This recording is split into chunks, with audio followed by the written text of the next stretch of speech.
दरम्यान राजेश एक्सपोर्ट्स आणि या कंपनीचे अध्यक्ष राजेश मेहता 15 लाख कोटी रुपयांच्या गंभीर आर्थिक घोटाळ्यात अडकलेत। सेबीच्या तपासानुसार 2021 ते 2025 दरम्यान कंपनीने आपला 99.8% महसूल खोटा दाखवला आणि गुंतवणूकदारांची दिशाभूल केली आहे।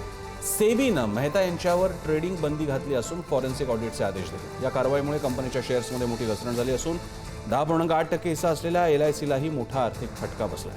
निधीचा गैरवापर केल्याचाही कंपनीवर आरोप आहे। आपल्यासोबत आहेत शेअर मार्केट तज्ञ अजय वाळिंबे।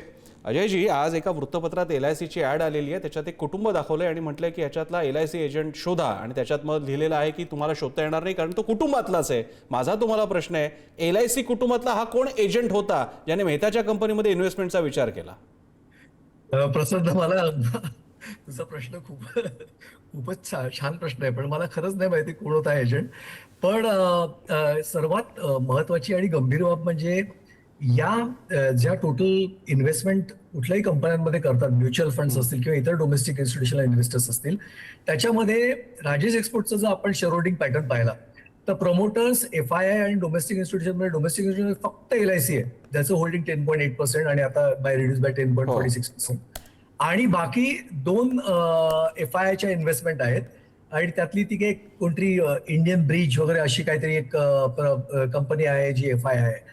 आता याच्यामध्ये कुठल्याही गुंतवणुकीचे खरं निकष असतात आणि जर आपण राजेश एक्सपोर्टचं मार्केट कॅप पाहिलं, मी आता तुझ्याशी बोलताच मी त्याचं ते शेअर होल्डिंग पॅटर्न मध्ये जर मी पाहिलं तर FII मध्ये bridge India fund is holding some 8.46% आणि दुसरा एक श्वॅब फंडामेंटल इमर्जिंग म्हणून त्याचं आहे 2.7%।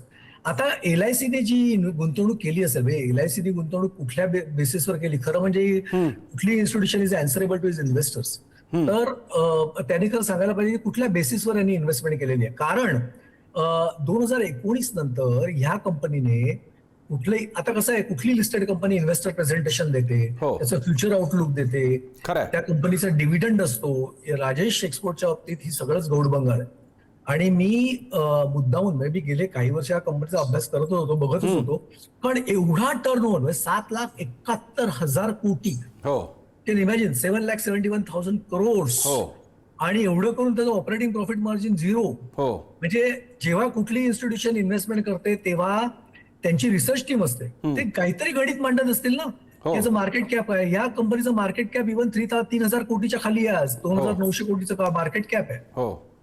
त्यामुळे आणि सर्वात महत्वाची गोष्ट म्हणजे management, I mean Rajesh Mehta is whole and soul, is running the company like a sole proprietorship, it seems like, जर आपण पाहिलं तर। कारण जेव्हा त्याला त्याच्या मॅनेजिंग डायरेक्टरला प्रश्न विचारला तर मॅनेजिंग डायरेक्टरला काही माहितीच नाही। हा मोठा विनोद आहे। तुम्ही त्यांच्या वेबसाईटवर गेलात ना तर फोटो फक्त राजेश मेहतांचा आहे, बाकीच्या डायरेक्टरच्या इकडे नुसते चित्र, नुसतं असं चौकोन आहे, चित्र नाही येत, फोटो नाही येत त्यांचे। म्हणजे मला ती सगळं ओव्हरऑलच कंपनी खूपच म्हणजे गडबडीची वाटते। अजय सर, धन्यवाद आपल्या या विश्लेषणासाठी। प्रश्न असा आहे की आपले एखादा नुसता हप्ता जरी थकला किंवा हप्ता जवळ आला तरी अनेकदा मेल करणारे, फोन करणारे अशा या कंपन्या इतकी मोठी इन्व्हेस्टमेंट करत असताना बॅकग्राऊंड चेक का करत नाही? जो साधा प्रश्न तुम्हाला, आपल्या सगळ्यांना कोणालाही पडतो, तो तिथले बोर्ड ऑफ डायरेक्टर्स, तिकडचे सगळे ऑडिटर्स या सगळ्यांना का पडत नाही? का त्यांना ते पडून घ्यायचे नसतात? धन्यवाद अजयजी।